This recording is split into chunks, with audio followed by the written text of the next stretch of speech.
En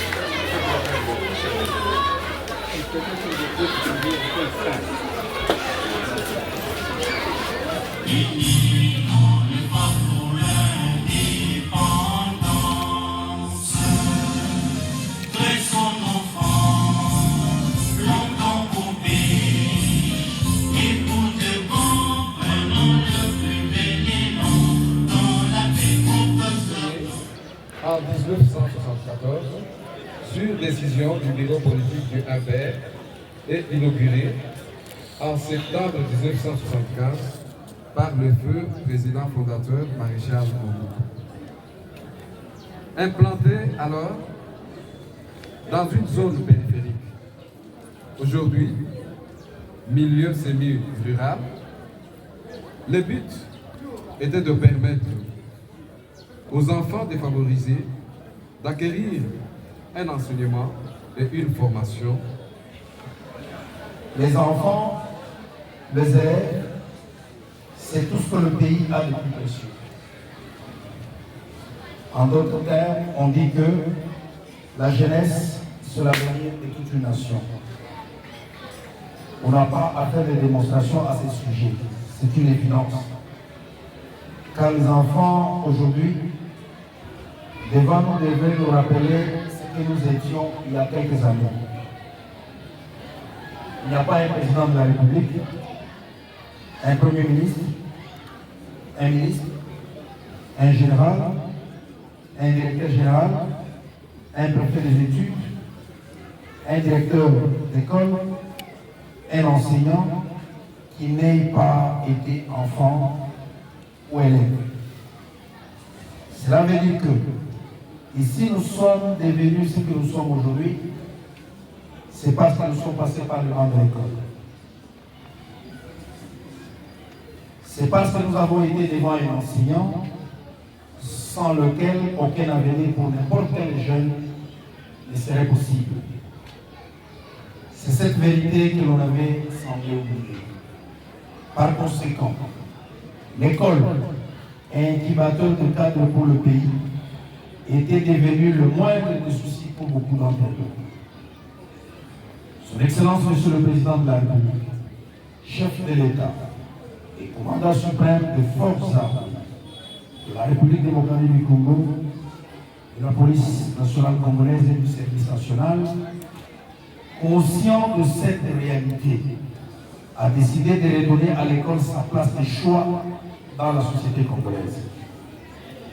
Outre la gratuité de l'enseignement qui a ouvert le chemin de l'école à des milliers de jeunes Congolais, il a décidé de doter toutes les écoles publiques du pays, du primaire au supérieur, de bancs afin d'améliorer les conditions d'acquisition des connaissances. Sa devise, pas une seule école congolaise sans banc. C'est ainsi qu'aussitôt dit, il est passé à l'action. L'instruction a été donnée au service national de produire et de distribuer gratuitement de bancs dans toutes les écoles publiques de la ville-province de Kinshasa. C'est ainsi que le service national a installé un atelier de menuiserie moderne à Kinshasa dans la commune de Sélé. Il produit plus de 2000 bancs par mois. À ces jours, plusieurs établissements d'enseignement primaire, secondaire, universitaire et supérieur de la ville-province de Kinshasa ont été servis. Aujourd'hui, c'est le tour de l'Iti Kitomesa à Kisseso qui reçoit 300 bancs. Alors, jusqu'à ce qu'aucune école ne soit sans bancs. Cette politique ne s'arrêtera pas à Kinshasa. Elle va s'étendre dans toutes les provinces du pays. Offrir des bancs, c'est un premier geste. Car la volonté du chef de l'État, président de la République, son Excellence Félix Antoine Tshisekedi Tshilombo, et de redorer le blason terré de l'école congolaise. Cela va des conditions d'accueil des élèves jusqu'à celles des enseignants. Au mois de mars prochain, le service national sera en Bujimaï. Et au mois d'avril, il sera à Lubumbashi, à Likasi et à Kolwezi pour distribuer des bancs fabriqués dans les ateliers du service national à Kanyama-Kasese, aux universités ainsi qu'aux écoles primaires et secondaires de Séville. À Kinshasa, comme à Kanyama-Kasese, les bancs distribués ont été fabriqués par les anciens Kouloula, encadrés et transformés après un séjour passé au centre pilote Laurent Désiré Kabila à Kanyama-Kasese.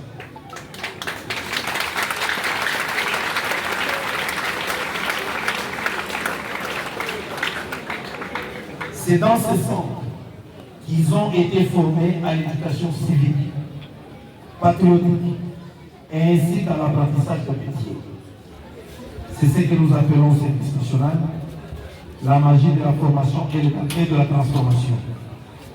C'est la preuve qu'avec un encadrement efficient, on peut transformer les jeunes, même sous supposés perdus pour la société.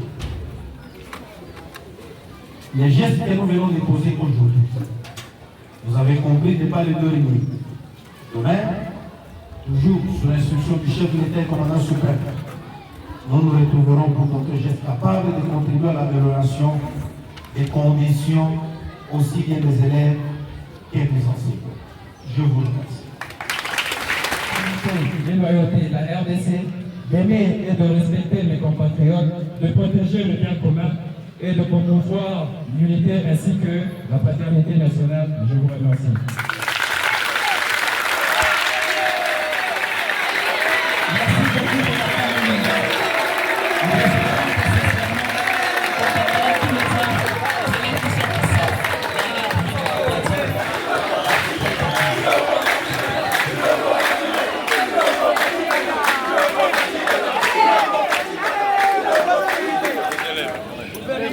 Très intelligente. Oui, c'est bien, félicitations. Une autre.